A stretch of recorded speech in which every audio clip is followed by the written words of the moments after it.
We'll never know. Yeah, all right. Hey guys, this is Shannon. I'm Joe. Welcome to AVADirect Livestream. As you can see, we got our buddy Joker from Joker Productions. What's up, buddy? Oh, hi. Hey guys. I love how we instantly went from mocking Canadian voices to being all nice and happy out of nowhere. I wouldn't say mocking. I'd say appreciate is a better word. I would say more just like what we believe they... Well, then again, I just watched Super Troopers too, so... Ah, okay. Yeah, that was good stuff. Yes. So how's it going, eh? I can't do the Canadian voice if I wanted to. What's up? Well, you also do your own thing, don't you?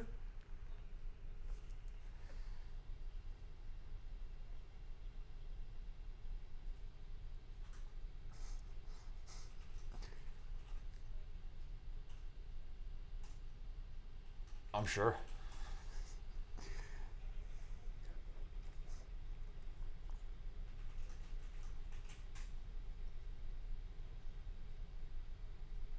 Nice.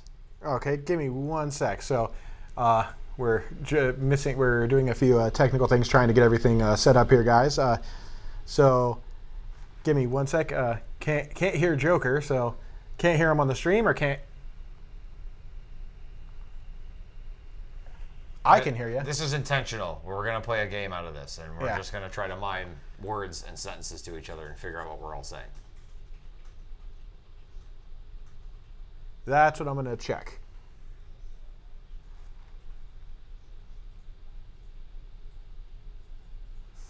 Oh boy. Give me one sec. I'm going to real quick unmute the stream so I can hear it. I hear things. So we'll see. We'll see exactly once Craig starts talking if I can hear him. I hear movement.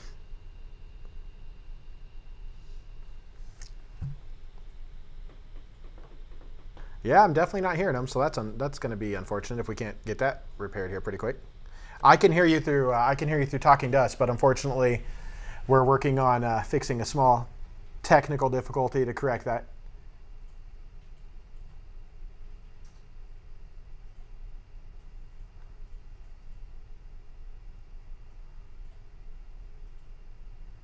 Okay, let's give that a shot, Joker. Let's give us a quick talk. Let's see if we can hear you here. Okay, give me one sec. Let's see.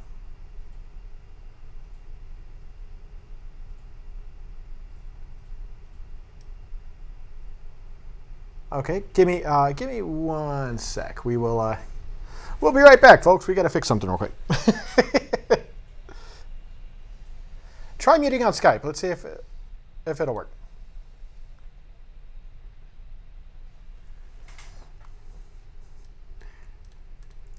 It's got to be OBS not capturing the signal. Well, I think we're going to have to... For Discord, that's what I was about to check right now, was what Discord's default audio device was for output. So let's see.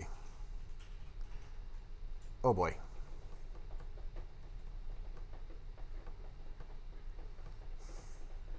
Yay, technical difficulties. It's too bad you can't do a test run. Right? Oh boy.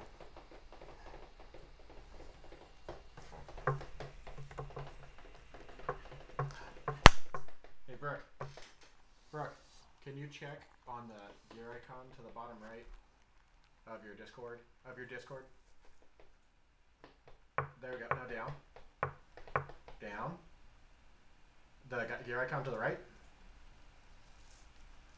Right next to where you just were. Next to Kitties for the microphone, the headset, and then the gear. Little more. The cog right there. Okay, now check audio. Voice and audio. Okay, output device. It should be OBS, shouldn't it? Okay, so no, it can't. OBS is not a device. Test. No, test. but Joker, go ahead and talk. Oh boy. Yeah, because you should see it in the mixer. That's what we're watching on OBS. Well, this is fun. And it should be the input. It shouldn't be an output. Oh, okay, let's see. Try talking again, Joker. Go back into that, Brooke. Go back into the settings. Look for like a mixer option, like a desktop mixer. Go back to where it was capturing the audio from. You get to watch live technical support. Blackmagic, speakers, USB audio codec. It needs to pull from a system device. Go into your audio options and see if it's. So Craig, now you see what I was trying to get you on yesterday. Go. Here. Joker. I'm gonna see. I think I know exactly what it is. And Joe's off to fix it. Tra-la-la! So how's it going, everyone? We're trying to fix our special guest audio because this is a thing. Yeah, I know, Chad. We're trying to fix it, bud. We're doing what we can to get Joker live with us here because, unfortunately, this thing, when it comes to Skype, can be very, very, very finicky.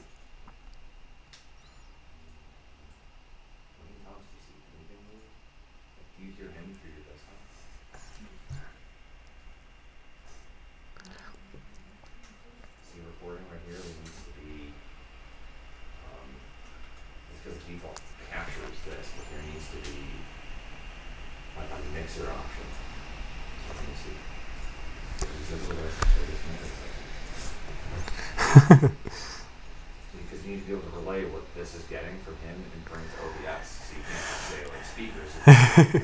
Yeah, Chad, we actually had it working with Skype for Business. Unfortunately, Skype for Business was having trouble connecting to Joker Skype, so we're basically working on a regular Skype trying to make that work.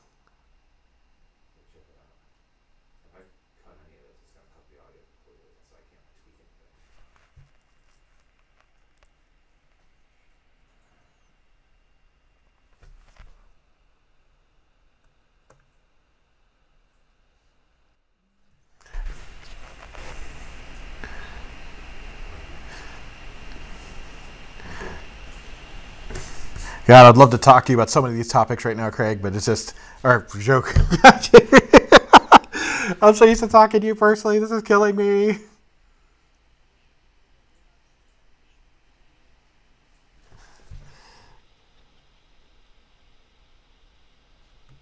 can't hear you now. You can't hear me now? And now I can. Okay.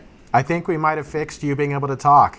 Can someone, Chad, can you check it out, or someone let me know in the chat if you guys can hear Joker? Okay, Joker, make some funny noises. Check. Ooh, Joe, we can hang up on Joker. We can hang up on him. Oh, it disappeared. I just want to say that while this was a very unfortunate situation, that this was the perfect situation to demonstrate our technical support capabilities. As support manager for AVADirect, I'm here for all of your support needs.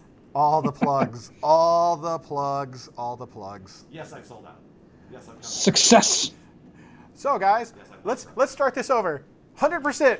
Hey, guys, this is Shannon from AVADirect. Before we start this over,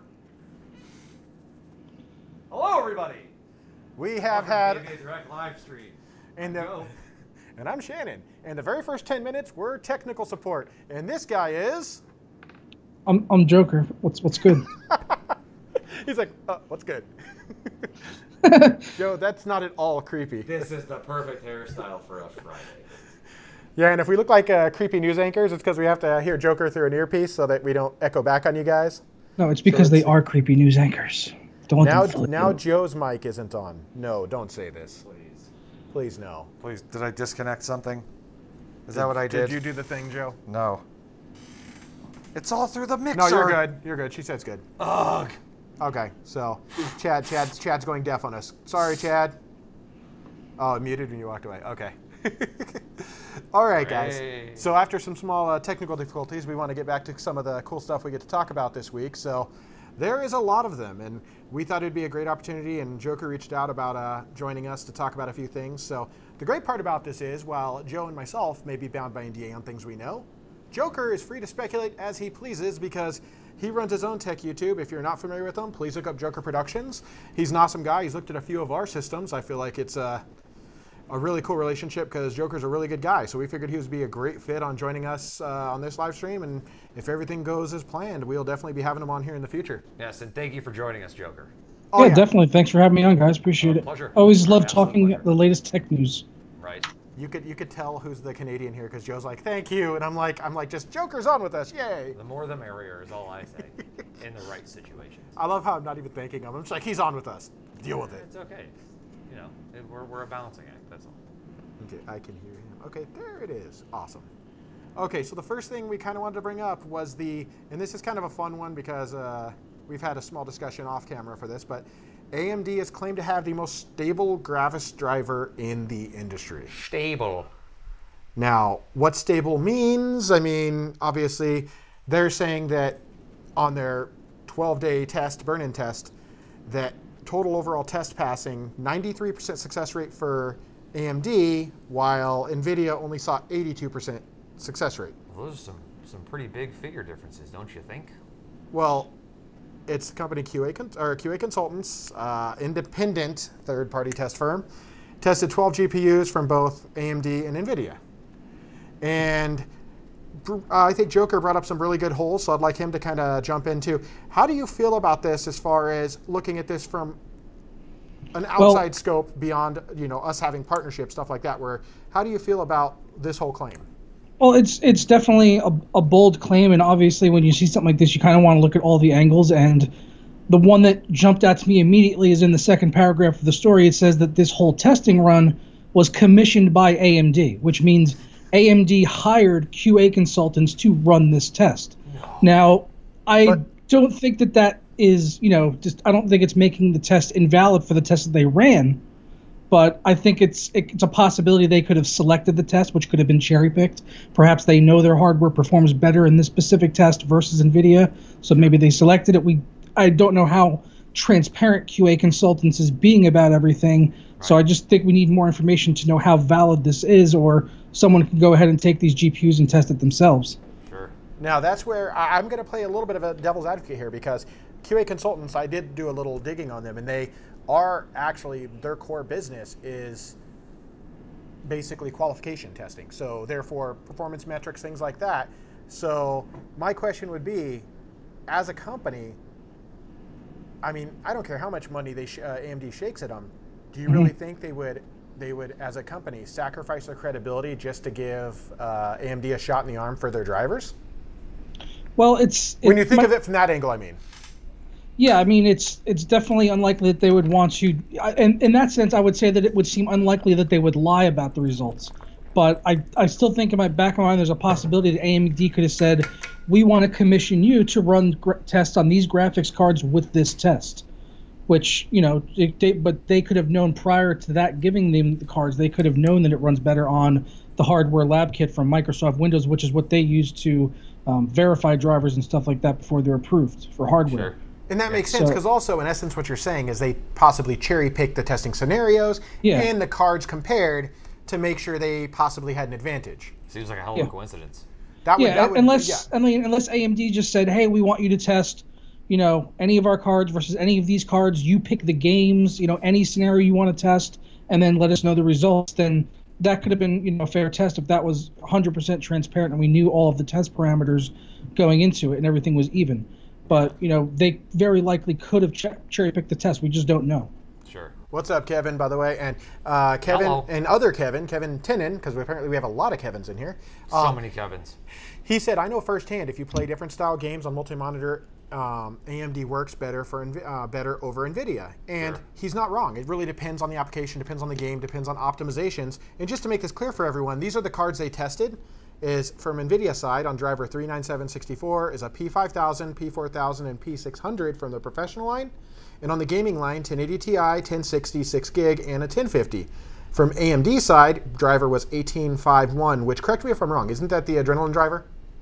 I think they're all Adrenaline drivers. I think at this point, yeah, they're all probably Adrenaline-based drivers. I can't remember when they started, but it's been for a while now.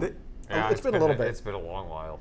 But 1851 doesn't sound like the newest. But either way, from the professional side, wow, WX9100. You stroking up? You okay? I just fell over on the desk. It's okay. You want some water? I've got water. Okay. It is an Adrenaline driver. Awesome. WX9100, WX7100, and W3100. From the gaming side, Vega 64, RX 580, and RX 560. One of the things, as far as that goes, is the other thing that I looked, and I did a little digging when we first brought up this topic, was they weren't transparent about what test they did, like what exact performance metrics maybe one failed versus the other. So it's really hard to say if it was something that maybe is not within NVIDIA's wheelhouse, where the architecture for Polaris or what have you, or even the Vega 64, if that was even optimized to run that properly, or if it was something that could intentionally be prodded to make it fail. And also, after looking up the drivers they used, these were like the newest drivers that came out after the Spring Creator Update. So it could have been possible that AMD was better prepared for that than NVIDIA. Sure. Oh, this is great. Rurutu on YouTube says, did they have a 2 horsepower chiller strapped to the GPU? No, this was a AMD versus NVIDIA, not Intel. No Intel. No Intel wasn't there. Thank you, Joker. I'm glad. Similar, kind of. That was great. So basically, our wonderful Intel reference for our awesome 28 core demonstration. It looks like Chad did confirm thank you, Chad, was the latest driver at the time of testing. So thank you, Mr. Sebring. That's at least we know they didn't like cherry pick a specific driver. They grabbed the newest one that was there at the time they tested it. So that's a little bit better, but still, I would be interested to know if things were specifically selected for the purpose of providing these benchmarks to the public. But let's be fair. Do you really think they'd disclose that if they? Well, of course not. No, that's like releasing trade secrets. But still, there is. I understand what Joker's saying. There's a level of merit and transparency and trust within the industry as a consumer when you see a company remove all of those controlled variables from test results like this and show that they have confidence in the way that their product performs. When you don't know that stuff, it's smoke and mirrors, and I think we're kind of at a point in the industry where people can catch on to those smoke and mirrors tactics. Well, let's face it. Back in the day, you didn't have as much information on the internet available as we have now. Exactly. So it really comes down to, I mean, now information is literally a click away. And go ahead. And especially when you have companies like Intel who are clearly willing to not state that a processor is overclocked and that they have a 2 horsepower water chiller sitting off stage, and they don't disclose any of that because they quote unquote forgot to. Oh, right. Okay.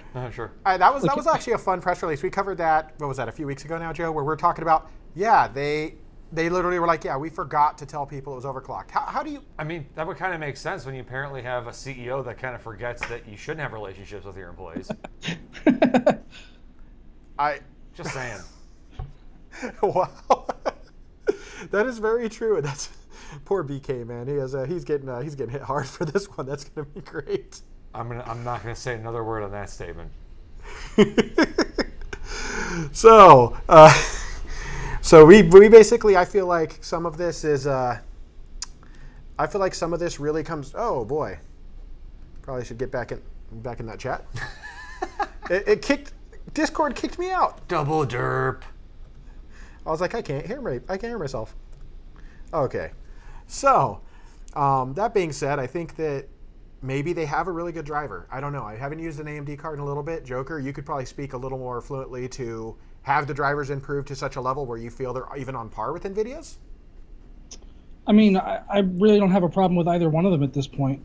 Both sides have had stable drivers for me for a while. I never really had a big driver issue that like required me to go roll things back and go to a previous driver. I've been lucky because it really depends on your hardware configurations. When I'm doing GPU testing, I have one system that I always use for it, and it's rock solid. Right. So I've never had really any issues like that. Sure. I mean, sometimes you might have performance issues like when a new game first comes out, something like that. Yeah, like lack of optimization. But yeah, it can kind of go 50-50. I will say that when it comes to game optimizations, that I prefer it when it was partnered with AMD because they don't seem to have any bias, and like the games will come out running great for both sides. Right. Whereas when it seems like when it's like runs better with NVIDIA, it really does run better with NVIDIA because almost like they're trying to cut AMD off the knees. Right. And make it run worse on their hardware. Right. They get that edge. And the fact that they say like it failed specifically, like on like, let's say 18% of it was a failure from NVIDIA's side, I do question like under what loading. I mean, that's where I would really be interested to dig in, and maybe just being tech guys, Joe, I think we would want to know like what caused it, because obviously there's something very specific, because I don't think we've seen failures as far as drivers. It's almost, I don't want to say non-existent, but it's very rare. No, the last time I can personally remember that we had any kind of conflict with drivers, it was all Linux-based, then that's a completely moot statement. Oh yeah, Linux-based, that's another, by the way, you're in AFK again now. Cool. I was also curious, since the test So they as I were was running saying, is Linux is the last time we had a problem with it. And what were you saying, Craig? I was curious about the fact that they were using hardware lab kit, which is what Microsoft uses for validation on drivers. So what is their acceptable level of failure rate before these drivers are approved? If NVIDIA has as high as 18% failure rate, when this could be the test they were using internally at Microsoft to approve them. Exactly. For WHQ. Is this what they're using for WHQL certification? Is that what they basically run? That's what I was going to ask. Is that like a WICL? I mean, that's where I've got to dig more into this testing, because that's a little nuts if you think about it.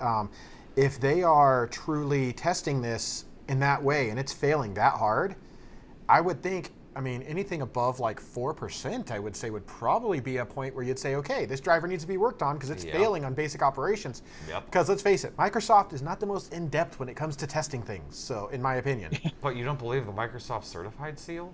Okay, let's just put it this way. And actually, Joker brought this up so he could speak to it too. And you, Joe, we've seen it. Every new patch that comes out for Windows 10, audio breaks, network breaks, everything breaks. It burns everything to the ground. Yeah. Yep. It just turns it into a big flaming dumpster fire. Yep. Or like, you remember a long while ago. We're not talking about MacBooks yet. I was actually about to make that damn joke. You remember when they had the last anniversary update, and then they didn't have, or maybe it was the time before that, when they did not have NVMe support in the update. So then people that had NVMe drives, like Samsung especially, it just bootloader errors left and right. And people are just like, oh, okay. And then they fixed it with a major update after that. And then you had the ones where it completely failed the Intel SSDs. Because remember, Intel doesn't have its own inbox driver. No. So anyone needing an inbox like NVMe driver, it's like, well, you're screwed. Sorry. Yep. Sorry, not sorry. Now, legacy only. Kevin Tenon, I hope Tenon is right. If it's not, I'm sorry. He says, I have not had issues with either AMD or NVIDIA as drivers, just with multi-monitor on the NVIDIA side. Really wish they would fix that issue for gaming on surround to where it is more like AMD's Eyefinity. I agree, AMD Eyefinity is very seamless. It just works. But they put a lot of time and effort to it, though. NVIDIA kind of let surround fall to the wayside because they had other things they wanted to focus on, where when you're a company like AMD, where you can kind of choose your focus because, I mean, let's face it, you were never really ahead of the market for a long while on anything. That was their smartest move. They just took something and focused on it. So now you have people here like Kevin that's an important use case scenario for his gaming, and he's probably going to stick to AMD. Kind of like for me, when I found out that there were Samsung TVs that support FreeSync, now anytime I want to set up something in that regard and use their display, I'm going to go AMD. Like, they have me locked in. Yeah, because it's an open standard. You don't got to pay, 30% more just for a module that goes in your display. Yep. And that's smart. Really helpful.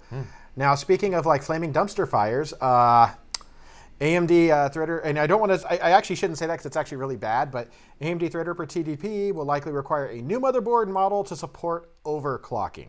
Oh. Now, I do got to give them, I do got to give them credit. This is one thing where Intel, every time they force you to a new motherboard, the AMD, the existing X399 boards, they will support the chip with a BIOS update. They've already said that, just like the X370 supports it.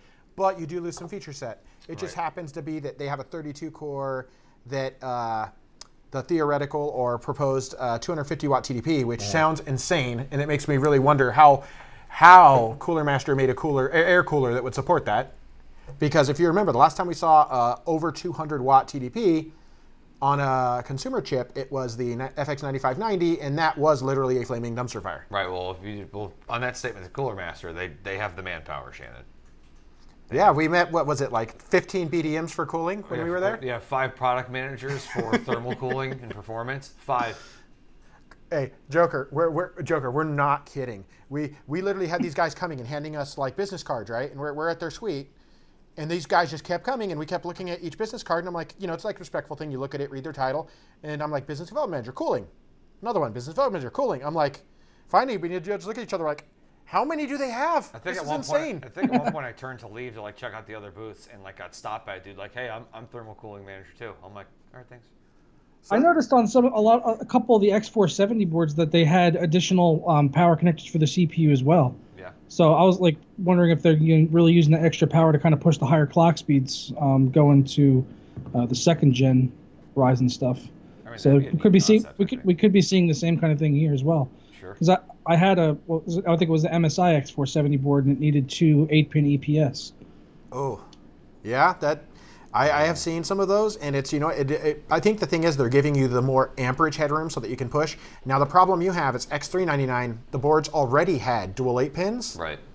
But now they're pushing, like, obviously when you're pushing 250 watt TDP, like I was saying, you can update the BIOS just like, putting a new chip in. You can update the BIOS just like original Ryzen 2nd Gen, and the chip will work. The problem I think you're going to have is it's going to be heavily VRM throttled, which really echoes what we saw with X299. And that's but see, the thing I have to give AMD credit for again, and I'm not trying to be an AMD fanboy, but this is not like they're launching the board with the chip. This is, hey, this board will still work. It's just going to work at stock. Whereas I feel like, credit for that. Yeah. Whereas I feel like, otherwise they could easily pull what Intel does in a lot of them, and they just go, okay, yeah, here's a new board, same socket, but you got to have a new chipset just to support this new CPU. Could you imagine if that's how like cars were manufactured, and anytime there was an improvement to your car, it's like, oh, you want this feature with it, buy a new car. Oh, you want an extra 2 miles per gallon? Give us $45,000. Right. Have fun. Like, people will be up in arms. It's kind of like what I was saying in the last live stream. There's no really involvement in the industry to make sure that like consumers are actually kind of treated fairly in terms of like sales practices and the way that companies push you to buy more products. Like, that just doesn't exist. Yeah. So I'm curious to see if that's ever just going to change. If somebody's going to step in and go, okay, you're not going to force people to unreasonably spend more money on something that could easily be adopted in this fashion. So we're going to fix that. I mean, just a thought. I'll tell you right now, the one thing that I find best right now with the way that things are going is that it's pushing the competitor back on their heels, which is going to be a huge plus. Having the new motherboard models, having all that stuff, it's going to be. We'll have to wait and see, because Threadripper 2 is still highly up in the air until we have it in hand, right, to really play with, which hopefully will be very soon, and we'll share it with you once we can. But I almost read someone's question in the middle of my sentence. But I feel like what's up? Are you guys finally having graphics cards are at full retail prices? Yes, we are. We're ecstatic. Frederick, we are very happy to have graphics cards at retail price. Thank the Lord. Somewhat retail prices for most cases. And not $5 off on eBay. Yeah. Oh, God. You know who you are. Oh, you mean the people that bought them and then resell them like for $1 billion? No, there was a very specific add-in board partner, which I won't name out of respect, that tried to list all the cards that they got dumped on them as a result of the mining crash, and were only listing their cards for like $5 cheaper. And if you follow them on Facebook and you saw some of like the consumer comments, I probably sat there for a good 20 minutes reading through them all because it was like reading a really entertaining Reddit thread. I actually sent you a picture recently, and you might find this funny. I'm sure you've seen these, Joker, where like Newegg has their sponsored posts on Facebook, and you see it, and it's like, hey, newest tech, check it out now. Yeah. They posted one of those, and they posted the Maximus 9 Extreme. And I'm like, that board's like over a year old. What are they doing? I don't get that. Oh, we didn't realize that we still had tons of inventory on this. It's a great board. You guys should buy it. They're like, we're going to sell 1,000 of these. They sell 20, and they're like, oh, we've really got to push these out. Right. Marketing help. Well, it's like I trolled them on the HDR monitor too. Like, oh, buy this $2,000 monitor. I'm like, yeah, if you only want half the color clarity, sure, go right ahead and do it. No problem. Oh God, I'm in AFK again. Awesome. You have to click on Discord and stay on Discord. Yeah, apparently. Once you're in Discord, there's no leaving Discord, Shannon. Hey, we talk about a lot of things. We don't talk about Discord. You're locked in forever. That's right. We're locked in. Yep. So, okay. Speaking of the HDR thing, I still feel like even though it's not a topic, I want to get Joker's feedback on this because the HDR issue. I'm sure you've seen some of the news of it being like the fuzziness and whatnot and the lack of bandwidth. How did you feel about that after all the hype they built up around? Oh my God, we're gonna have 144 hertz monitors that are HDR and all this great stuff. Well, I haven't had enough hands-on time to really sit down with them. I've been to a couple of shows that Acer put on, their Acer Next events, and they've had them on display there, but it wasn't really enough time to really sit down and kind of notice these issues, so I haven't really seen it myself. But seeing people talking about it is definitely concerning, especially when you look at the price tag on these things. Oh, I know. Like I had money saved up for a while getting ready to buy these monitors the moment it was available, and then the moment I read that there was an issue to that magnitude with it, I was like, I'm good. And I was wondering if that's why Asus has kind of been pushing their 4K 144 Hz monitor pretty hard, like it's out there in the market. Right. But it seems like Acer has almost kind of held theirs back a bit. Like I was told I would have a sample about a week ago. This is like when they first came. What was it, end of May? I think it was. They told me I'd have a sample by like the second week of June. I'm still waiting. So I'm wondering if they decided to pull back on that and not get these out to reviewers because of these issues that started to crop up. It would be smart for Acer in terms of like a sales perspective to fix that issue. Maybe update it with ports that can handle the bandwidth and then re-release it in some way, shape, or form. Or if possible, maybe a firmware update because I know some firmware updates have happened. Yeah.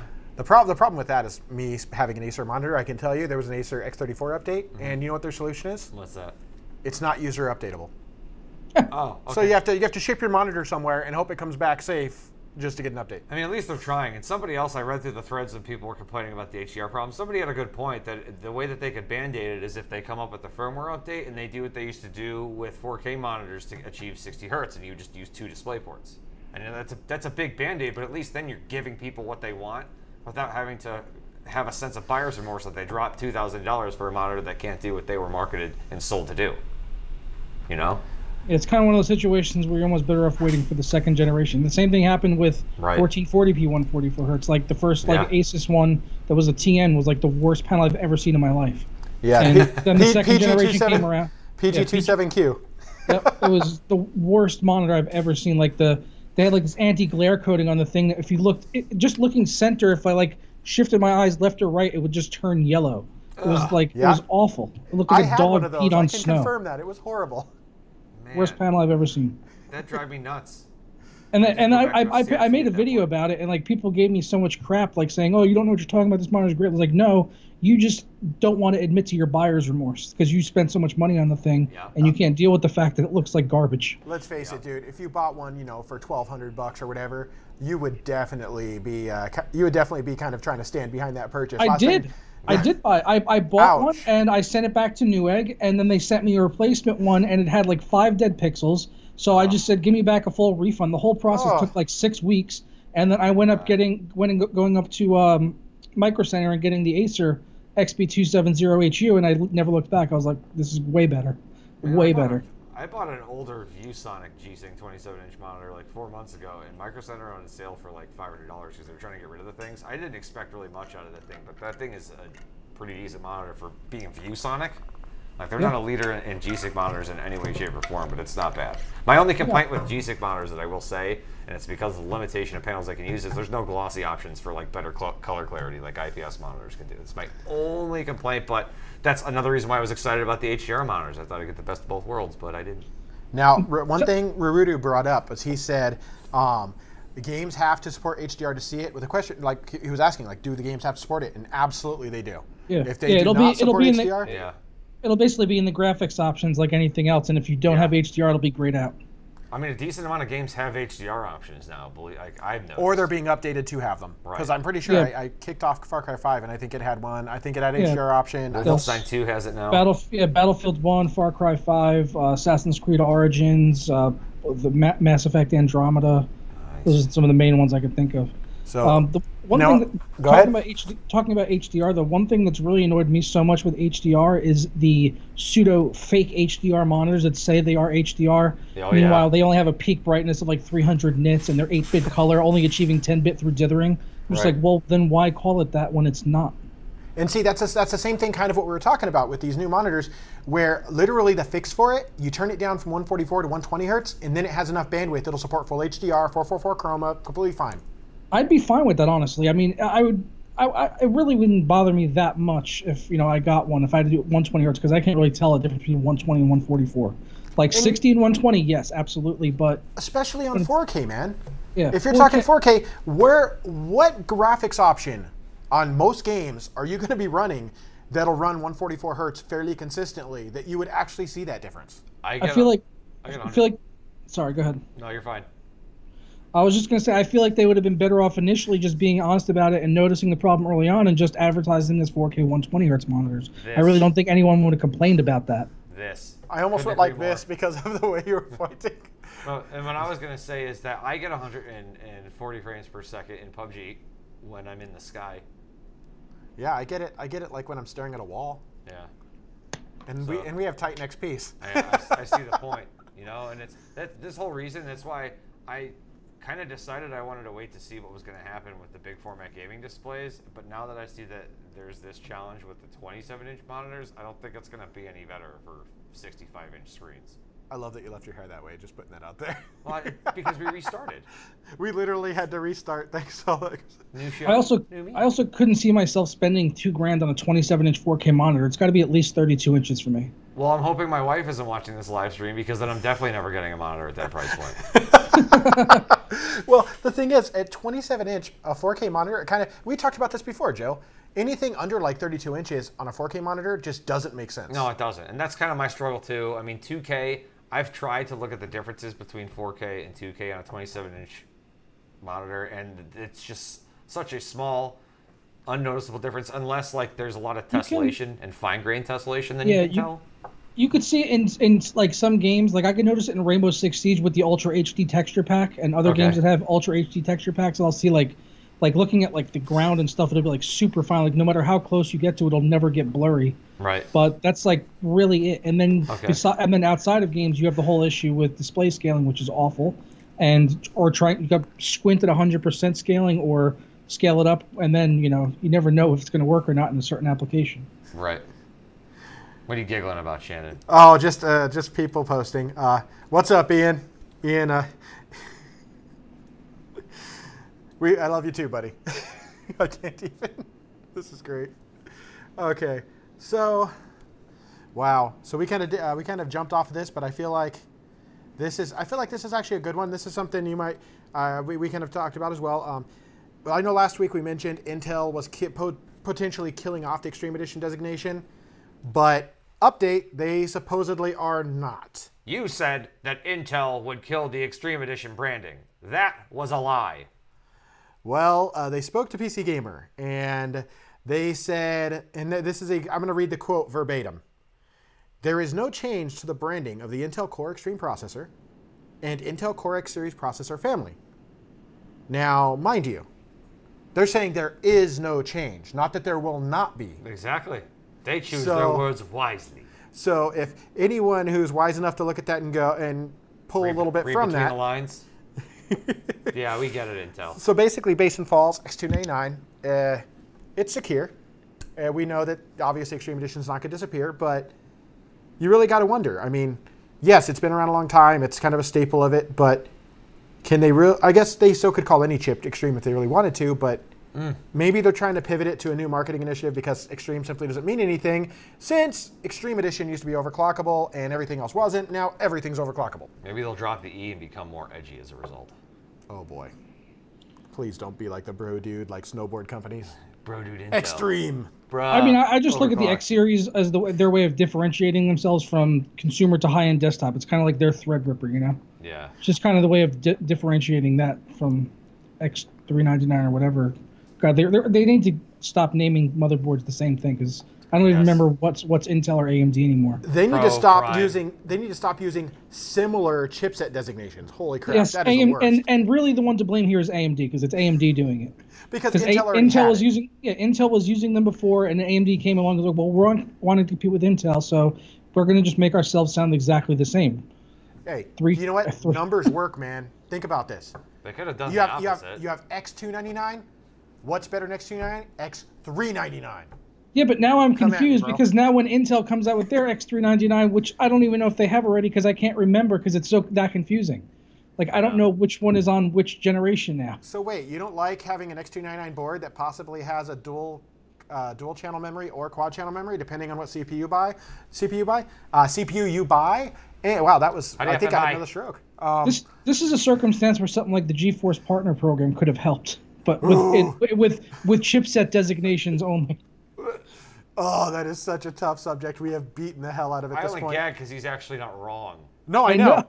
It's the same thing. Yeah, well, NVIDIA trying to do it was BS because there was no reason for it, because they're not using the same model numbers as AMD. Right. Whereas AMD doing this now, there should be a reason to have this separated. Right. Except all the CPUs are first party, so who are they going to enforce that on? Now, one more thing. I know we kind of left the HDR comment, but Miss KDO, I'm not even going to try to pronounce how that might come out. So Miss Kadol. Do you guys think the price of HDR monitors will lower as more are produced? Absolutely. I think that's, of course, that's how every business works. It's inevitable. Yeah, like any products out there, especially in the tech industry, as things become cheaper to manufacture, the price point will drop too. It's that simple. So, will Intel kill off Extreme Edition? Who knows? Who cares? I don't really think it's a big deal at this point. I think if they do it, they're going to replace it with something else that people are probably going to look at and be like, why? It's going to be the Apex Edition. Oh. There's like, we need something that sounds cooler than Threadripper. It's going to be Threadcutter. Not Burner. Intel is a very intricate, precise company, so they don't just rip things, they cut them. Core Cutter. Core Cutter. This is a core cutter series. You save money by reducing your amount of cores, aka what we did already. Because, you know, not everyone needs 18 cores, Joe. Blasphemy. But you have 3 monitors. But 3 monitors means you're going to be able to top level overclock on a stock cooler. Oh god. Oh goodness. Joker does not know that. Joker does not know that story. Would you like to run through it so at least he's on the same page? Okay. So there was an individual I kind of sort of knew in my previous life who was really ecstatic that they were able to overclock an FX series processor to like 4.8. And when I started to ask questions like what cooler, what applications, he told me stock cooler. And I'm like, all right. I'm listening. That's pretty difficult to achieve, near impossible. What applications did you run to bench it? Nothing. Desktop usage all day, bro. Photoshop. 3 monitors. I'm like, okay, well, you need to run these tests to validate. And said individual just got really defensive and kept telling me over and over he knew what he was doing and he was not an idiot. And in no way, shape, or form did I imply. I just said, hey, man, in the industry, when you have some sort of a claim like this for a stable overclock, this is what everybody does. It's a controlled test. It absolutely validates without question you have a stable overclock. I have yet to receive those results. So, it is what it is, I guess. Now, Rurudu made a good point. He said it's the gamer tax, and that's absolutely. I agree that some pieces of hardware, some pieces of technology, you absolutely have a gamer tax, or even worse, the early adopter tax. I mean, how many times have you wanted to be the first guy to get it? Next thing you know, it's like half the price in like 6 months. I was the same way with a lot of games until games started coming out broken immediately. You mean like Founders Edition tax? Ouch. But it's what we would use, and now The you only- can buy the same thing. The only thing you find with the Founders Edition is that you should have paid $100 less. Yes. Well, that's the thing. It's like let's take this Blur style card, and granted, I will give them credit. Blur style cards blow the heat out of your case, so you don't have to worry about it necessarily propagating as bad Blur Star. through the Yes, system. I like Great at them. blowing. I prefer them. I think they have a much better build quality. They do, and even the heatsink shroud design was real neat when it was all 3D printed and angled. Oh man. Oh, Tufu's asking why you look like you just woke up because he logged in after you had done that. Because I am woke, bro. Get woke. I'm woke. Get woke. Why is this happening? Okay, so this one, I'm sure you'll have a little bit of an opinion on. 9th Gen Coffee Lake is rumored to have very high clock speeds and soldered IHS. All right. Well, I'll believe that when I desolder it. Believe that when we go to delit it and break the die off, then we go, okay, he was telling the truth. Yep.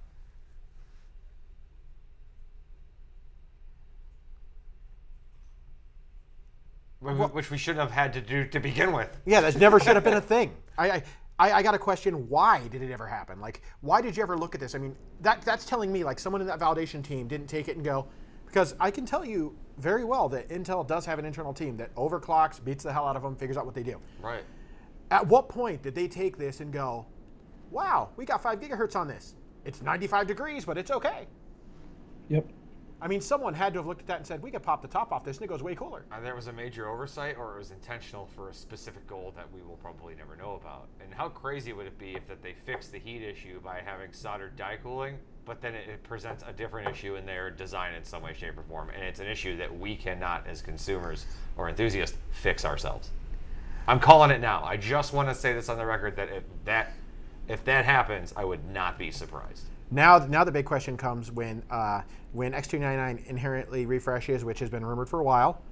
Will that be soldered? Because that would be amazing. Because I mean, I'm sure Joker, kind of some of the issues with that. You've seen it. We have seen it firsthand on an obscene amount of chips. Yep. That you push I mean, even stock on some of them is insanely hot on like even a 280 AIO. Yeah. Yeah, for sure. And that's just ridiculous. Especially with X299, because the motherboards didn't really have the VRMs to the type of cooling for the VRMs they needed, so that could have affected the temperatures as well. Right. Now, this is probably going to be your favorite topic, because speaking of the earlier flaming dumpster fires, Apple's MacBook Pro with Core i9. Yes. And that thing overheating would be the understatement of the century. You actually did a video on this, and I watched it, but I also watched David's as well. Did the entire body just melt on the desktop? So basically, we're gonna post this in the stream chat, so those who want to see the video can see what we're talking about. But to summarize, basically, he was benchmarking Premiere Pro in 5K renders with H.264, and it was taking longer to render out on the new 6-core i9s than last year's 4-core i7, about 4 minutes slower than that. And seems legit. And he instantly was able to improve that down to, I believe it was 28 minutes, so faster than the last i7, which is what it should be, if he took the computer and literally stuck it in an ice box. In a freezer. And so just so we're clear, I'll give people some numbers. The 2017 model did the same render in 35 minutes, 22 seconds. 35 minutes, 22 seconds. The new model, with its awesome new feature of thermal throttling, was 39 minutes, 37 seconds. And it falls below the base clock that the CPU would run at 95 plus C. Wow. Yep, And it couldn't even hold 2.9 gigahertz. Mind you, the big thing that is big about Macs are they're the best for rendering videos and doing all this cool stuff. They will match your hipster look in a day. Womp womp. Did you see the render time on the Aero 15X? Aero It was 15X. 7 minutes compared to 30. I was about to bring that up. So once they dropped it in the icebox, it dropped from 39 minutes, 37 seconds to 27 minutes, 18 seconds. This is just an opportunity for Apple to now market an icebox cooler for this laptop. They should talk to they're working with Intel on the chip. They should talk to them about the cooling. I'm sure they have a few 2 horsepower coolers they can throw on those MacBooks. No, they should talk to Gigabyte about how their laptop with almost the same hardware was able to do a render 400% faster. Yeah. Now, Joe, you heard those numbers before. The Windows-based laptop, which Mac is supposed to be obscenely superior at like those Adobe apps, right? Yep. Well, no, Windows-based Final Cut Pro anyway. That's kind of what most people go for, but yeah, but 7 minutes 18 seconds for the. 15. it's not even close. It's not even like oh, this is a little different. It's like holy crap, that is massively different. I'm not going to buy that product. I'm going to buy this product different. Ugh. Hands down, man. Yeah, as a video editor, no sales tactic or marketing tactic in the world that would still be able to sell the second choice with those number differences. It's impossible. As a daily video editor, there's no way I would go with that. I think did we lose here. Joker? What happened? I'm here. I don't think so. I can't hear him. Can you hear him? I didn't even see him talk. I mean, I can see the mixer. I'm talking. I can see myself lighting up. Uh-oh. What happened? Oh, that thing happened. I don't know. I see AFK. No, he's not. He's there. Oh. I am here. There you go. Hey, there he is. There we go. I never went away. Well, that was weird. Meteor showers. Yeah, it was solar flares. Yep. Solar flares. Solar Aliens. flares fried our brains. Sorry. Oh wait, no, not sorry. So yeah, I was saying as a video editor, there's no way in hell I would ever get a MacBook over the Aero 15X seeing those numbers. That's way too much of a difference. Right. This is a great one, and this is probably one of the craziest I have seen as far as why Intel used crap TIM on their CPU. That's a fantastic point. Rurudu said, "What if Intel gets paid by aftermarket CPU cooler manufacturers to use crappy TIM instead of solder?" I was just saying last live stream that this day and age is the first time I legitimately actually paid attention to max TDP ratings on coolers because they're actually useful. Back in the day, it was just pick whatever you want. They all do the same thing. They look cool. Some of them are just low profile or look more professional, but they're all going to cool everything. I'm curious if the processor inside the new MacBook i9 is soldered or using thermal paste. I think it's actually. I looked it up, and it's actually direct die. It's actually a bare die, like most laptops. Like your notebook. Yeah, like my wonderful notebook. The one that could heat a cold hotel room, no problem. The one that during right before a live stream, I posted a photo on Facebook of it blue screening because reasons. I'm so glad we got those awesome new ones. Right. Now, how would you guys like to keep kicking the Apple MacBook while it's down? Because we have another MacBook Pro topic we can talk about here. Oh man, really? Because everyone's kind of been complaining about the butterfly keys on these things. And they were like, oh, we released it with a new, quieter keyboard. Now, mind you, they did increase the warranty on them, but they did not. That's never good. Well, they increased the warranty on the ones that were already out, but then the new one, they're like, oh, new, check it out. It's we've got new keyboard, all this good stuff. That is just never good when a company just by default extends its warranty because it's almost by admission them saying like statistically this is going to come back for repair a lot more. So here you go, we got you, no worries. So then Apple has such good customer service, as you saw with Linus and Snazzy Labs with their iMac Pros. to be completely, do they speak English? To be completely fair with the whole Linus situation, the dude dropped the screen on a screwdriver. But like the technicians, though, like with Snazzy Labs, I don't know if you saw his issue with the VESA mount, but like he would bring it in and like the technicians there like didn't even know like that there was like a new iMac. It's like someone's gonna bring this MacBook in and they're like, there's a new MacBook Pro? I didn't even know. I have to get trained on this. Well, that's what's funny. Yeah, Apple holds back information even from their own shops until like they think it's necessary. I mean, that sounds like a Steve Jobs tactic to me. Like you only tell a very limited amount of people about it. He's been dead for a very long time. I know. Yeah, but they're still holding. That sounds like a Steve Jobs tactic. Like people are still carrying on his principles. They're still holding on to his principles, even though they were only his principles and they made no sense to anyone. I like Joker. Because Tim Cook sucks. We'll just say that up front. He's trying. Give him a break, and he's making people like us and companies like us a lot of money. So keep doing what you're doing. So a leaked repair manual basically confirms that there is a dust fix for the keyboard issues, even though they swear it's just a quieter keyboard. But they installed a silicone membrane to make sure, because what happens is this keyboard design was, I don't want to say so poorly thought out, but what's the word? What happens to all laptops? Crap gets down on the keyboard, right? Yeah. These things, you get the smallest speck of debris, it stops the key from pressing. Are you kidding me? And it's very expensive to replace. So their solution, we're gonna put like a kind of a rubber condom around like the thing. In like 1992, like a whole just a rubber cover for your keyboard that you just turns yellow after a while. Except it's under all the keys. They have to do that individually? No, it's already in there in the new models. They just didn't even announce it. They won't admit there was ever a problem. They tried telling people they were addressing the fact that the keyboards were too loud, but in fact what they were addressing was the fact that they broke by getting a single grain of dust underneath the keys, and then consequently it also made it quieter because they had a silicon membrane under there. Yeah. So obviously it's going to make it quieter. Yeah, I was like, oh, they were just too loud. People are complaining. Like, I not once have ever received a complaint. And I'm not saying we offer notebooks that have the greatest keyboards. Some do, some don't, like any other models. Not once ever received a complaint like, yeah, this notebook just isn't working out for me. The keys are just too loud. It wakes up my baby. Like, can you make... Never happened. Just type quieter. It's not like that. How about you don't slam on the keyboard and things won't break? Don't ham fist your laptop, dude. I mean, just like, need to type an email. Like a scientifically accurate Ninja Turtle. Oh, no. They should just get low-profile Cherry MX switches on the next one. Yeah. Yeah, like the little low-profile speed switches. The new ones. Yeah, those new ones that just came out at CES. Okay, so I think we're going to run a little longer. We're 5 minutes away from our normal end time, but being that we spent like 20 minutes fixing so we can actually hear Joker, I think we'll run a bit longer because it kind of makes sense because we have a lot of things we'd really like to talk to Joker about. I think we can leave the MacBook Pro alone. It's sad and lonely all by itself anyways. Sorry if you spent $7,000 on a 4 TB MacBook. Get a refund now. Sorry for your luck, bro. Buyer's remorse. Go. Sorry for your luck, bro, but stay warm in winter for sure.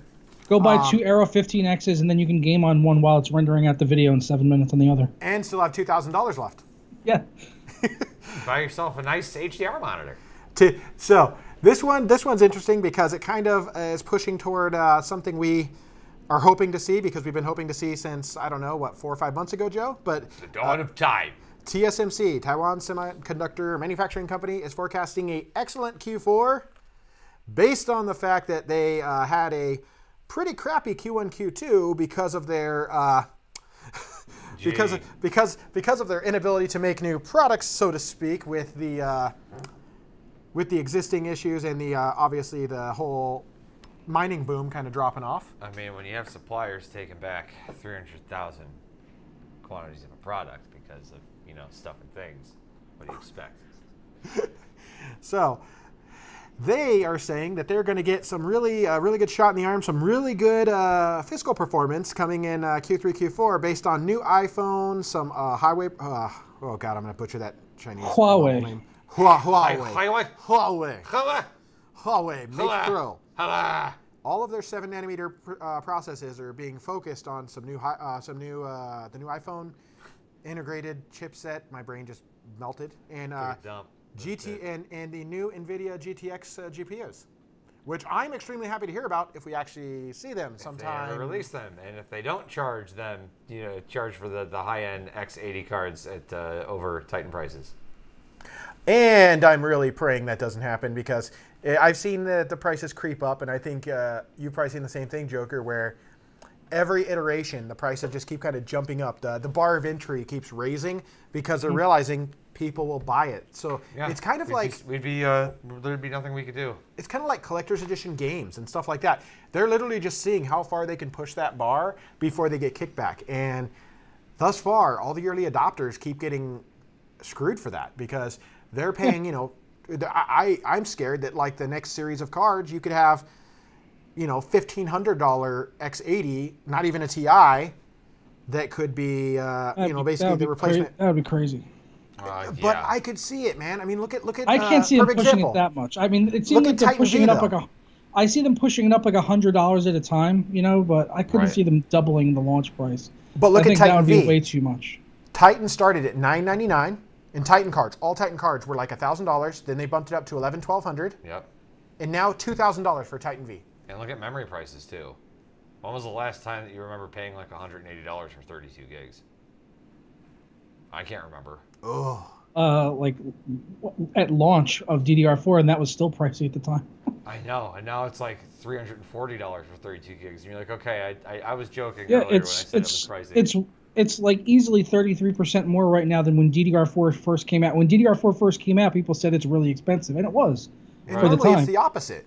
And then once you get a new memory standard come out, then some of those old legacy kits will start to go up in price because they're not making them as much. Right. But this isn't happening. DDR4 is still very viable, and yet the prices are jumping up, and they're blaming everything from lack of ICs. A lot of people are still just getting their first DDR4 kit. Yeah. No, and yet they're talking about DDR5. They're talking about just like PCIe 4 or PCIe Gen 4, where Joe and I have already mentioned, and maybe you'd like to provide some feedback on this. There's no need. Like, you're not saturating the bus you already have. Like, that's just crazy. Joker's kind of looking at that, just going like, I don't know where to go with this. Unless you're a professional, you could always use more memory if it's a specific usage. But for gaming, it's just. I just know I want a new 11 series graphics card, even though I do not need one. I know. Well, so of course. I'm in the same boat. When we're in this industry, especially when you work in it like you do and we do, you always want the newest toy because it's like ingrained into our DNA. We've got to have the newest stuff to play with. It's new, and I like the shiny. And I like the way it makes my room smell with hot new silicone when I game on it for hours. Did you say silicone? Yeah, silicone. Silicone. What is this happening? Tufu made a good point. He said, when I was just getting out of high school, I picked up GDR3 8 gigabytes for $22. Good luck finding that now. Thank you for the instant depression, Tufu. I'll talk to you later. Yeah, thanks, Tufu. We didn't need a reminder of how horribly we have to pay to upgrade a system nowadays.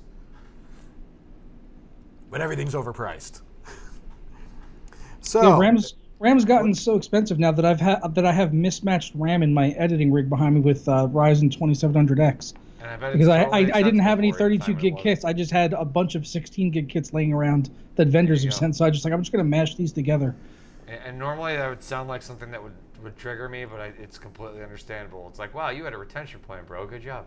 See, that's where, yeah, me and Joe would look at that and go like, ugh. We'd like get sick. But now you look at it, it's like I completely understand why you'd do that, because trying to buy new kits of RAM in order to have it like match sets, everything like that.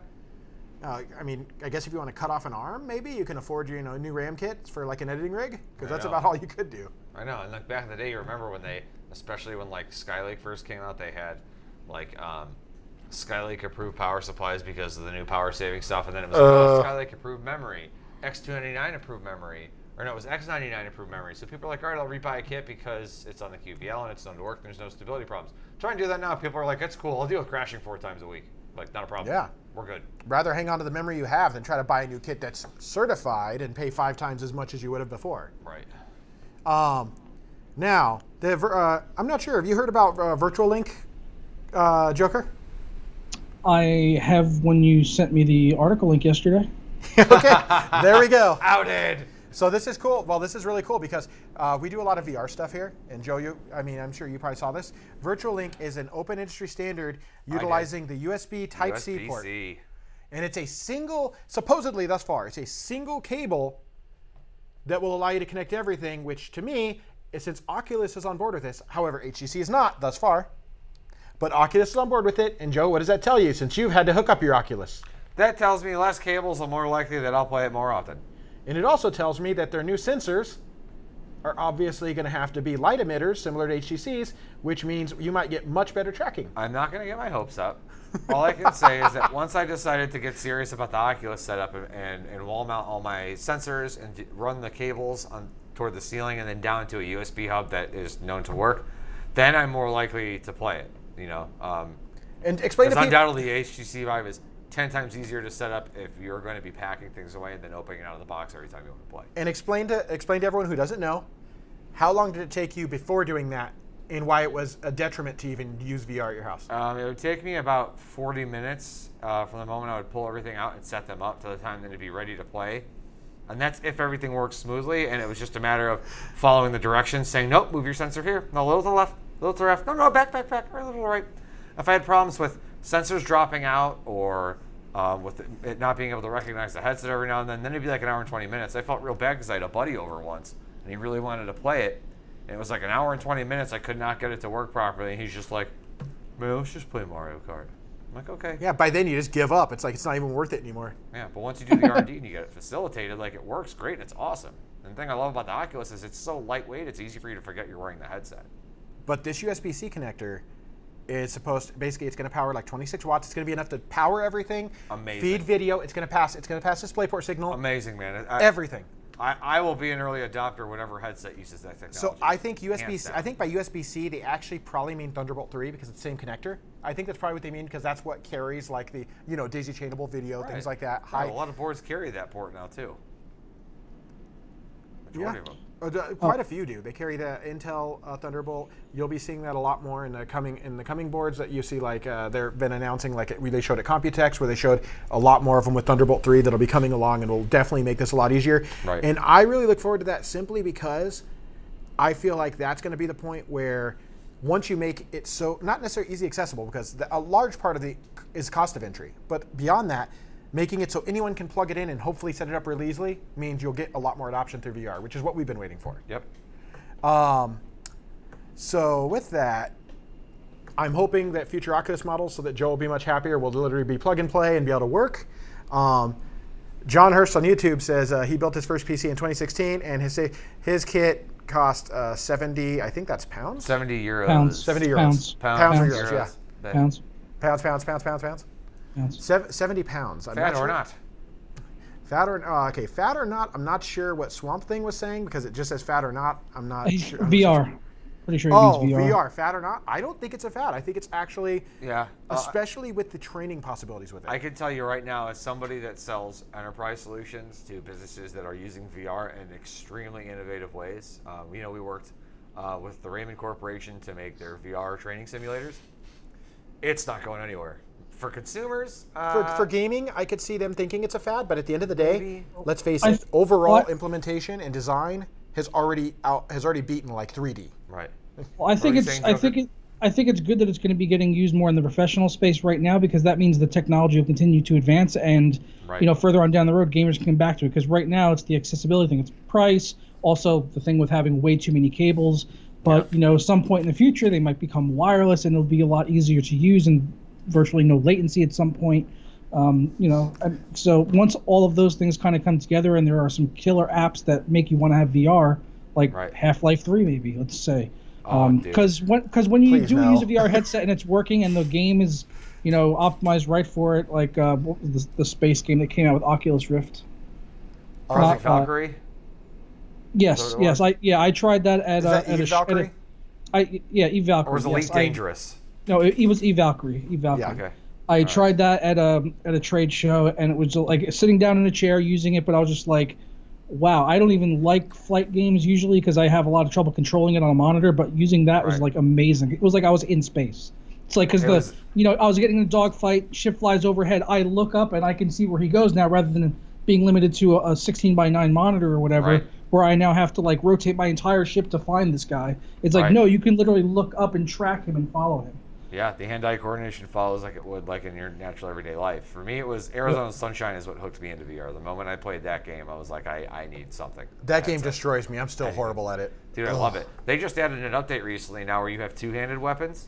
I saw that. And like the ability to kind of pivot the weapon at an angle makes it a lot more difficult, but you have more stability with your shots. So craziness. So I got to start it again because I saw that update and I haven't played it yet since it's happened. The only thing that's kind of broken about it is it legit lets you hold a shotgun with one arm, and you're just like, Yeah, because that's right. You also can't feel the kick, which kind of, because if you were holding it like that, you'd catch your face full of shotgun. Right. So all those accessory manufacturers like circa 2000 that were coming out with like rumble pack vests, they're like, oh, immersive. Now would have been your time to release that technology, not with the PlayStation 2. Kevin keeps bringing up. He goes, Kevin's like, War Thunder, bro, for flying, like keyboard, mouse is but I'll tell you, they support VR, and I've played it, and it's actually awesome because you sit in the cockpit and everything, and as you're moving, all the controls move. Like you look around, you can see like your wing falling off, which is usually what happens to me, and I die. Oh. Someone shoots my wing off, and then I pretty much just spiral to my death. Someone shot your wing off, huh? Someone shot my wing off. You should probably see a doctor, dude. Well, hey, sometimes you just gotta. I mean, let's face it, we're in the U.S. Healthcare costs. Come on. Yeah, it's expensive, but maybe they can give you like implant wings. I mean, if you're self-conscious about your wings. Damn it. See what I'm talking about, Joker. This is what I deal with every day. This is. If we're not here, we're still doing the same thing. So I feel for you, bro. Thanks, buddy. So this is kind of a funny one. Something I saw. It's not. I guess it is tech related, but kind of not. But it's something funny I wanted to mention, just because they actually went through and did this. So futureoflife.org. Google's DeepMind AI team, Elon Musk, and a bunch of others promise not to make killer robots. They actually signed it. There's like 20 countries. So they're going to make killer robots then? Well, no, okay, what scares me about this, the reason I wanted to bring this up, is this tells you how close we are with AI and robotics that we technically could have a Skynet situation already developing. I was going to say, do you want a Skynet? Because this is how you get Skynet. Well, no, not if we agree not to make it. Well, wait. Yes, that's right. And then I want like an Ed 209 in my front door ready to just engage. Okay. You have 5 seconds to comply. You guys have no idea how much that scares me if you had your own like autonomous robot. Because then you go in the middle of the night, you go, you know what, I need some water. You go downstairs to get water, boom, dead. I mean, no. I don't know. I have package thieves in my neighborhood, so I could see a lot of legitimate uses for this. But Right, that's imagine where you want a Joker, like- manually controlled one. Imagine like Joker wakes up in the morning and he goes like outside to just like fresh air and there's just like 4 dead or knocked out people in front of his porch. He's like, worth every penny. Joe? Grabs his packages and walks inside. He said people steal his package all the time. Packages. Oh, okay. Well, not all the time. It happened once, but it was very recent. I had 3 packages from Corsair get stolen. Oh, Wow. that's highly unfortunate. Yes. I can tell you that one of the most painful things I had, and funny enough, it was, I'm going to say it, it was the delivery driver who stole my Titan XP. I'm sorry, what? He brought it back. After I called and raised hell, and I go, listen, I will call people at NVIDIA and get this researched and find out exactly what this, that, the other serial number. Next thing you know, it showed up on my porch. And when I checked because I have a wildlife trail cam on my front door, Yeah. the driver came wearing his FedEx shirt in his personal vehicle and dropped it off. But you saw him like what? He just didn't deliver your package or took it for himself, or you saw him like drop it off and like. He dropped it off and left. And I was like, why would he be in his own vehicle? I mean, come on. If he forgot to do it, he would have it in the FedEx vehicle. He'd drop it off the next day. That's right. Unless He like, I don't know. saw a ship from NVIDIA on the box. Was like, ooh. Oh yeah, no, he probably saw because let's face it, it had a packing list on the outside. It said my name, and unfortunately, when I looked at it, the packing list was opened. So he probably saw what it was and was like, ooh, cool. Was that the special edition one you have, the Star Wars? Yeah. Wow. That's nuts. Yeah, the Star Wars one. Wow. Yeah, I get worried about that when I do had get the packages invoice from price, vendors and they everything. have their branding on the outside of the box, like a big logo. That's kind of what scares me is like I'll order something like a case, and let's face it, a lot of places ship cases In the in their box with retail everything. box. So you have a big color picture of this cool thing that you have. And even worse is if they do that crazy crazy artwork that shows like a built liquid cooled system. So some moron's gonna think like you have a full PC in there and then he steals your stuff. Wow. Yeah. Yeah, I had that stolen. I thought I told you about that. I had that stolen off my porch, That's or not nuts. off my porch. It never like arrived. But we have a problem with them not ringing the doorbell anyway. So I thought maybe someone stole off my porch. Yeah, they don't ring my doorbell either. They just drop the package off in my garage if my garage door's open. You ever seen the That's what- Amazon guys just show up and just throw your packages? That's No. cool stuff. No, if I I had- saw anybody throw my packages like that, I'd flip out. I had FedEx bring an ultra wide monitor, and they left it at the This sounds curb. bad. So like there's a walkway up to my steps, and there's like about 4 or 5 steps that you have to go up, and then you have my porch. They couldn't even be bothered to go up the 4 or 5 steps to leave it on the porch, which means they definitely didn't even knock on the door. They just left it at the bottom of the stairs, leaning on the railing. What? Why? I don't know. And well, That ever is since so then, broken. ever since then, the company after I insisted, they make it so that requires signature now. So that's the only way that I will trust them to do it, because FedEx is awful. See, and all this stuff is the exact reason why we always ship signature required, no matter how much somebody. Oh fixes yeah, the screens. It's especially like, dude, if you're dealing with hundreds or thousands of dollars, you need to have a signature required, because they'll just leave that shit anywhere. One of my friends just posted about. I hate to bring this up, but just posted about he ordered something from Amazon, and it showed up, and it literally was signed just by some rando, and it said like in the notes, it's like handed to a tenant or a resident of the area, and I'm like, of the area. Saw this woman walking her dog past her house, and I'm like, "Hey, ma'am." saw this guy jogging, he looked good enough. He winked at me. Looked trustworthy. Signed for this. See you later. I've He had parked. package- He parked in front of the house. I assumed he lived here. Are you Frank McGillicuddy? Yeah. Good enough for me. Oh, you have to ask Chad about the time his monitor got taken. I think we might have talked about that. Seriously? The lady signed Batman, and they were okay with it. I mean, nobody pays attention. For a while, I would sign like the most inappropriate, like, signatures on like signing my credit cards just to see if like my credit card company would ever call me and be like, we have a signature from this person, not a single call. Nothing. No one pays attention to that stuff because you just assume that everything's going to be in place. Kevin said no killer robots, bullying tops. Bullying robots. You will eat your sandwich before you eat your candy bar. I don't wanna. I will make you eat it. No. What if it's just condescending robots? Like it constantly corrects the way you use words or your enunciation. You did not use the proper punctuation. Well, yeah, because I'm speaking. I could hear the condemnation. I feel like that's just bad times. That's good. It is. Other than that, we had some gaming stuff we kind of wanted to. First is going to be one that probably hurts everyone's soul, and that's No Man's Sky has another update, and it looks like it might actually be playable. I'll just go ahead and throw this out there. The first note in your thing says, "Is it too little, too late?" Yes, it is. Yeah, I was about to say, like, is it? I was almost apprehensive to even ask that again because I asked that question a lot. But is it too little, too late? It was too little, too late, like 2 months after the game was out. Let alone, what's it been, a year or more? Are they? Do people even still play that game? I bought it. I bought it on the Steam sale just so I could be disappointed at a discount. That was like me when I bought Darksiders 2 when it came out and was so excited to play it until it wouldn't stop crashing over and over again. It was like 4 months until after that game released that I was actually able to play it. So I think every PC gamer has been burned by the pre-order issues a time or two. Wow, Tufu said, one time I was at a Nashville Predators game and signed my card drunk. Instead of my name, I put drunk. No one called. Wow, okay. That's a cool story, Tufu. I hope you find your dog. What's wrong with you? Rurutu mentioned in chat that Warframe and Rainbow Six took a while to get going, so No Man's Sky might have a chance. It's a fair point. Rainbow Six did take a while, and now it's my favorite game. It's pretty much all I play, so yeah, maybe. Rainbow Six had a rough launch, and to be honest, I haven't revisited it since then, so I'll probably have to dive into that. So the thing there, though, is that the fact that Ubisoft didn't lie about Rainbow Six. It just had issues with like hit detection and servers and things like that. Whereas No Man's Sky came out, it felt like a complete lie. Like they lied about things that were in the game. That was like Aliens Colonial Marines. Ugh. Yes. Gearbox showed it, and they were like, this game's going to be amazing. And you hear all the sounds from the original movie, and you're like, dude, I'm all over it. My brother and I pre-ordered it. Mm-hmm. Whoops. My brother and I pre-ordered it, and we were super psyched to play it just to find out it was a flaming dumpster fire. Even after like 5 updates. That's the theme of this, I think, so far. This is just a discussion of flaming dumpster fires. This is horrible. That should be the title of this. That should be the title of this archive stream. I think when this thing goes live, we're gonna have to change the title. Like when it goes live as a VOD, we're gonna have to change it to just discussion of flaming dumpster fires. Now, what flaming dumpster fires are you okay with throwing yourself into?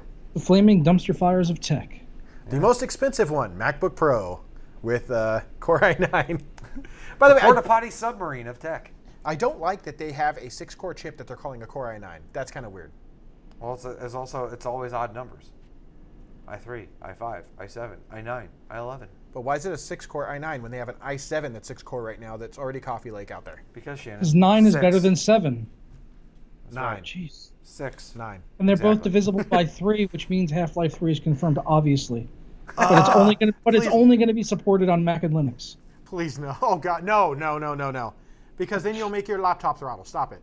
Then I'll just find a way to Hackintosh my PC just to play Half-Life 3 and then wipe the entire drive. I built a Hackintosh once and I'll never do that again. That was horrible. Yeah, I tried it on an MSI 1722 just so I could, and after like hours of trying to get it to work, I'm like, Ubuntu it is. Yeah, Linux sounds like a much better option. Yeah. So we're just going to skip past No Man's Sky, not even talk about their new multiplayer capabilities or any of that stuff. It sounds like it's probably just bleh. Because there is... What is it? Bleh. Bleh. Bleh. Now, there is something kind of funny. I know we've talked about some of the... before we show the video of this, we've talked about some of the parody games, and we've played some of them. Parodies of PUBG, Joe. There is one called Cuisine Royale that was released on... I saw that. Pots and Pans. Pots and Pans is... Well, let's take a look at the trailer real quick, and we'll be right back. All right.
Okay, so what were you saying, Joe? What was the complaint? Actually thinking about it further, I just wish instead of guns, you just fought with like bananas and watermelon. Like turkey legs, just. Yeah, you're just like holding a banana and you're like, open your mouth.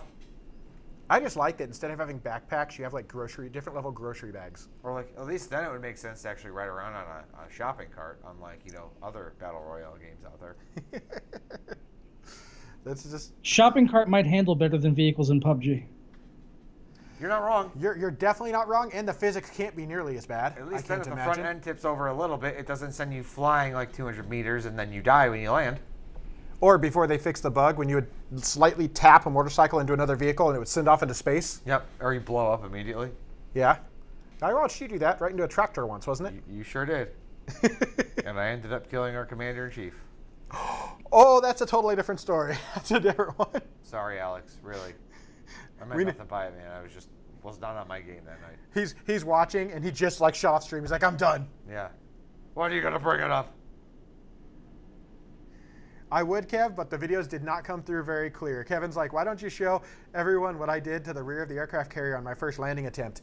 I'll paraphrase this or try to visualize it for you guys. Kevin sent me a video of him playing War Thunder because me and him haven't played in a while. So I think he's trying to tease me into playing this weekend maybe.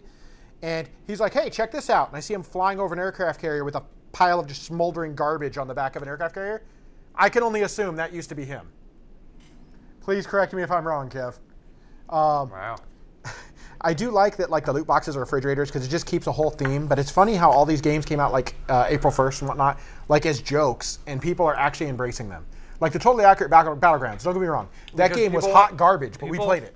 For games like this, and I can kind of start to relate to it now. There's only so much you can do to hold somebody's attention because the whole aspect of everybody starts on an even keel and you have to loot for your stuff can only have an appeal for so long. That's why I was actually just telling Chad last night that I'm sad that it seems like their events were only going through the weekend because throughout the whole week as we were playing on and off, there were no PUBG events.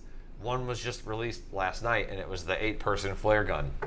Oh, those awesome drops. If they stopped making these events and they just simply allowed people to play different games, like or custom servers? Custom servers as well. Eventually, maybe? Because like Chad and I really liked the sniper rifle one. I think we played probably close to like 6 or 7 rounds in a row of the sniper rifle one just because it was fun, If they just stripped it away and allowed people to just pick the kind of games they want, they would have no need. Like people would have really no need to go elsewhere, in my opinion.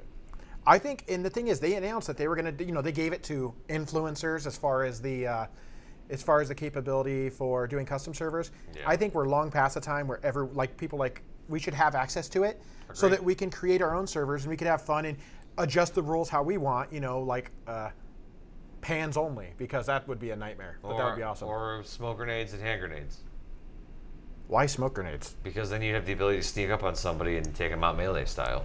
So you think that someone's going to hear that smoke grenade and say, I'm not going to look at that, that's okay. No, I mean, they will, but if you throw a smoke grenade around somebody and then you can't see 2 feet in front of you, you're more likely to just like, here's a fist. Yeah, that's true. Joker, by the way, I do want to catch up with you pretty soon about trying some Rainbow Six now that it's better, because I don't have a lot of people that play that. So I'd be interested in jumping in some of that and seeing if we can maybe even stream it and have some fun with that.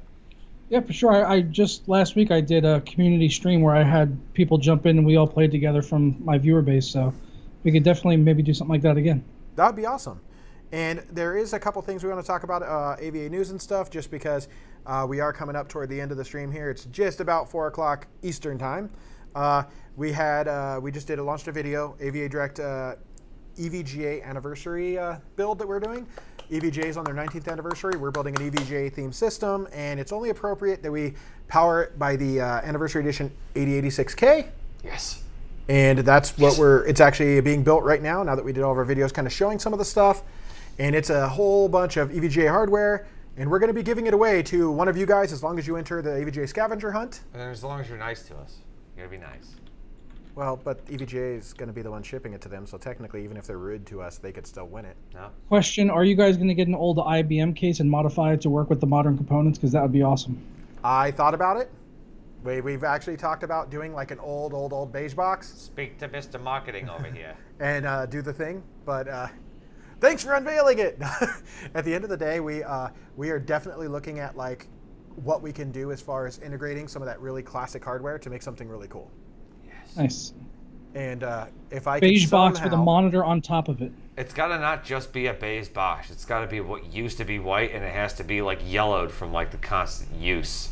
And cigarette smoke. Yeah, exactly. From Yes. the offices that used to allow smoking, so you just have like this. You touch it and the key sticks because it's been there so long, Yeah.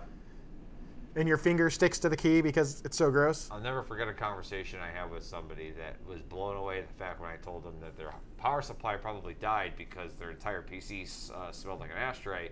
And they said, I've owned PCs for years, even in the 80s, and I've never seen a PC die from a little cigarette smoke. I'm like, I haven't either. I've lived in a household where smoking was fairly prominent, but this is really excessive. So yeah, you killed your power supply because, cancerous smoke. Go ahead. This keyboard would not pass through customs.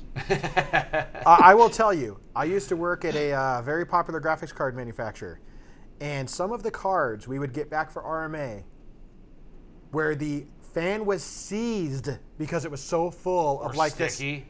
No, dude. This was seized because it had built up so much of that yellow gunk from them smoking that I barely could turn it with a screwdriver. Or how about the dust that doesn't wipe off with your finger, and you're just like, ugh. oh.